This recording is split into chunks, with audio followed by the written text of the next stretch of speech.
J'ai eu la chance en 1993 de pouvoir guider dans la collégiale le roi Albert II et la reine Paola qui accompagnaient les souverains japonais, l'empereur Akihito et l'impératrice Michiko.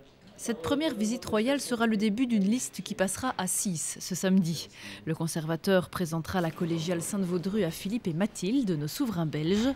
En 1996, il avait accueilli Paola, puis Astrid et Lorenz, avant Albert et Paola en 2006. C'était lors de la Ducasse. Et puis dernièrement, en 2009, c'est Laurent et Claire qui avaient assisté au Te Deum à la collégiale. Mais loin d'une routine, la visite de samedi se prépare avec soin et devra s'ajuster en fonction du protocole.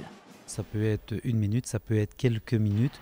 Donc ce que je fais pour l'instant, c'est de préparer divers commentaires. Un commentaire qui est prévu pour 1 minute, un commentaire pour 3, un commentaire pour 5, en fonction de ce qu'il y a moyen de dire dans ce laps de temps-là. Les consignes sont claires pour les rencontres royales. Le guide ne peut pas poser de questions ni ensuite parler à qui que ce soit du contenu de la discussion. Quand on a le privilège de guider les membres de la famille royale, on guide en général toujours des gens qui sont bien au courant des choses et qui ont déjà pris le temps de découvrir le bâtiment. Par expérience, Benoît sait qu'il faut être précis et surtout transmettre de la passion dans le commentaire et la visite.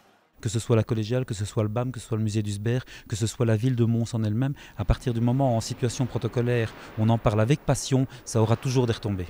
Dans le pire des cas, le conservateur disposera donc d'une seule minute pour présenter la collégiale Sainte-Vaudrue aux souverains belges. Si vous devez vous aussi faire de même avec des amis, eh bien voici ce que vous pourriez dire.